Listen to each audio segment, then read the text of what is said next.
Good evening, class. Tonight we're going to learn about geometric series. I can statements. I can understand the difference between a sequence and a series. I can find the sum of a geometric series. And then why do we need to know this? Well, you need to know this because geometric series are used to model summation events such as radioactive decay or interest payments. The vocabulary associated with this lesson is: a geometric series is the sum of the terms in a geometric sequence. Do remember that when we talked about an arithmetic series, we were talking about the sum, or the adding up of all the terms in the sequence.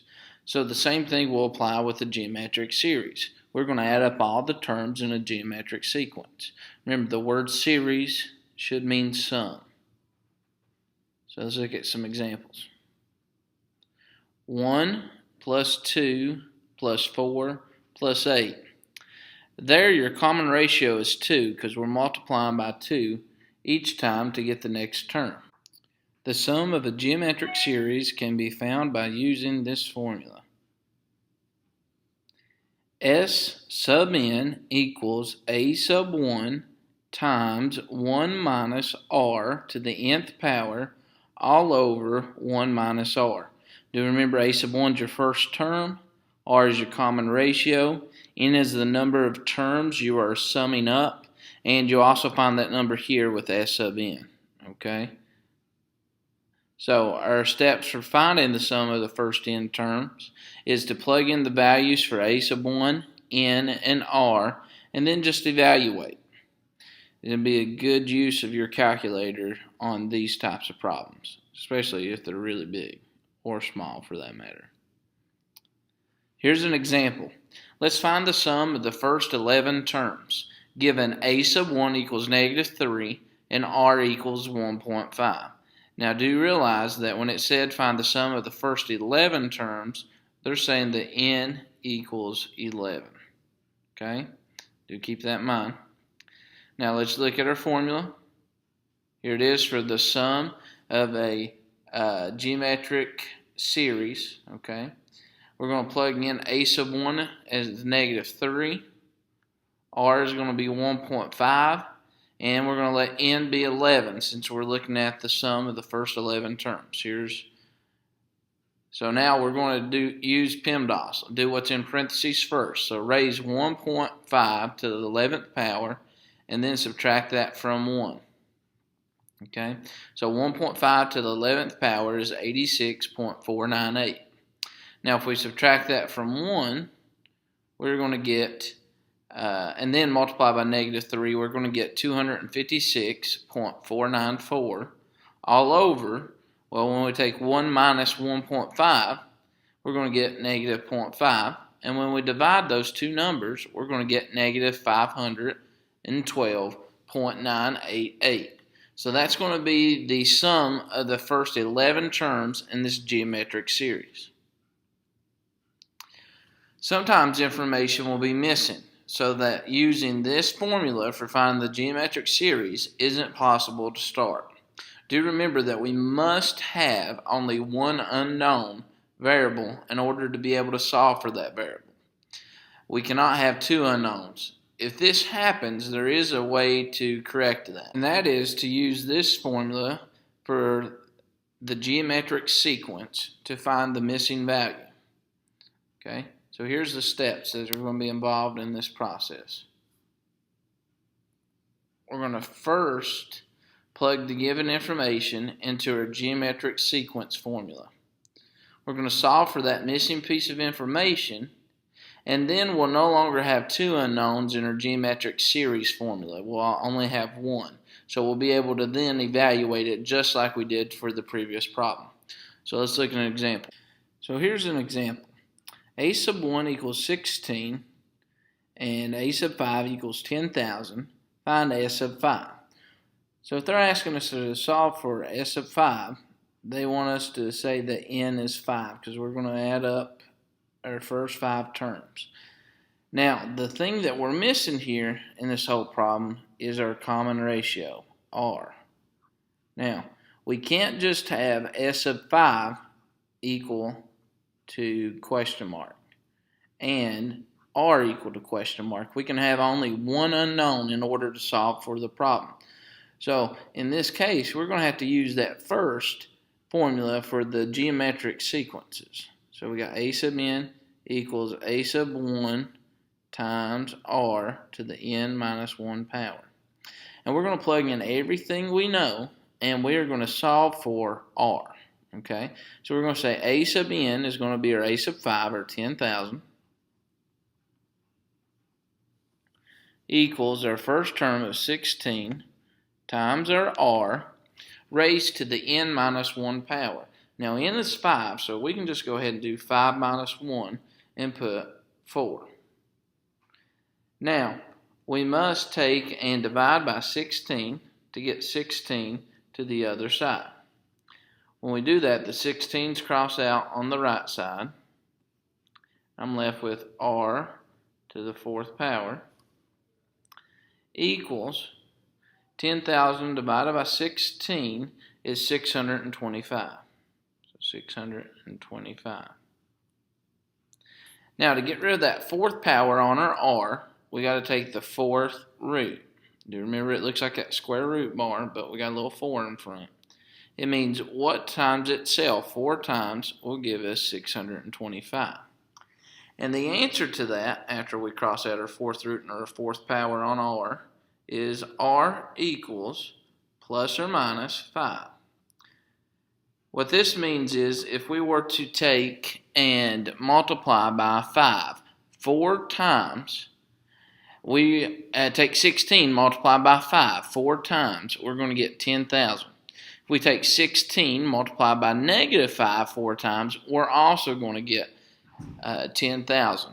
So now that we have our r, and it is 5, we can now use our new formula to solve for the sum of the first 5 terms in this geometric series.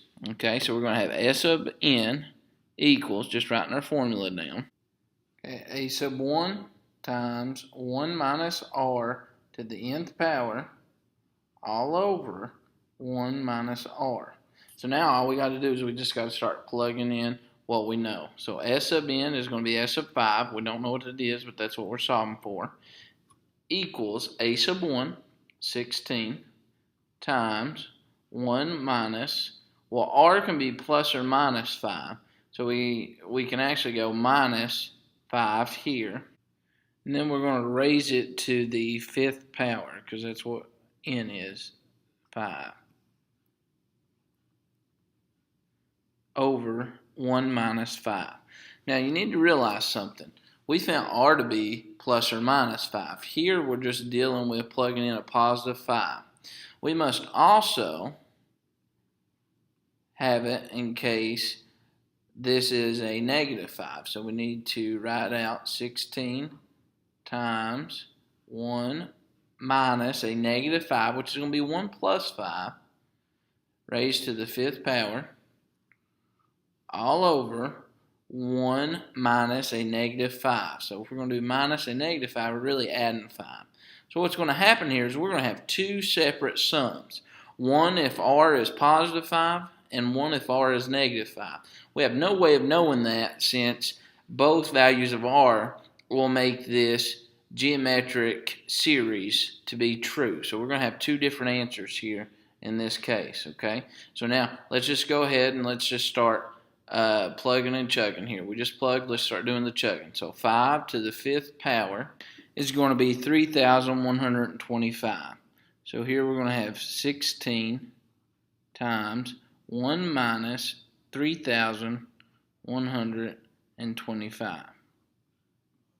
All over 1 minus 5 is actually a negative 4. Or remember, we could also have 16 times 1 plus 5 to the 5th power, so it's going to be 1 plus 3,125 all over 1 plus 5 is 6. Now, we're going to have to take 1, subtract 3,125, and we are actually going to get a negative 3,124 all over negative 4. Or 16 times 1 plus 3,125 is 3,126 all over 6. 16 times negative 3,124 is a negative 49,984, all divided by negative 4. Or we can have 16 times 3,126, and we get 50,016, and that will be divided by 6. Now, when we do the negative 49,984 divided by negative 4, we get a positive 12,496. Or we got 50,016 divided by 6, and we get 8,336. Now, just to see where we came up with those numbers, let's look at our sequence or series again. We started off with 16, and if our R was 5, which means we're going to multiply by 5, our common ratio, 16 times 5 is 80. 80 times 5 is 400. 400 times 5 is 2,000. And 2,000 times 5 is 10,000. Now, if we add all that up, we get 12,496. Now, if we were to say we started with 16 and our R was negative 5, 16 times negative 5 is going to be negative 80. Negative 80 times negative 5 is going to be a positive 400. Positive 400 times negative 5 is a negative 2,000. And then negative 2,000 times negative 5 is a positive 10,000. And if we add all those 5 numbers up, we get 8,336. So you see how we came up with those two different answers depending on what the common ratio was. Now notice that in both examples here, you start with the same term, 16. And we end with the fifth term being the same term of 10,000. So therefore, there are two different common ratios that would make this sequence or series, in this case, since we're adding the numbers up, to be correct. Okay, and just to review the I can statements for this lesson, I can understand the difference between a sequence and a series. Should be able to do that now. The sequence is just a list of numbers. The series is just adding up that list of numbers that has that pattern. And then to find the sum of a geometric series, we're just going to take a geometric sequence and we're going to sum up their terms, their numbers, to come up with it all added together, and that's going to be the sum of the geometric series. Now, thank you guys very much for paying attention, and you guys have a wonderful night.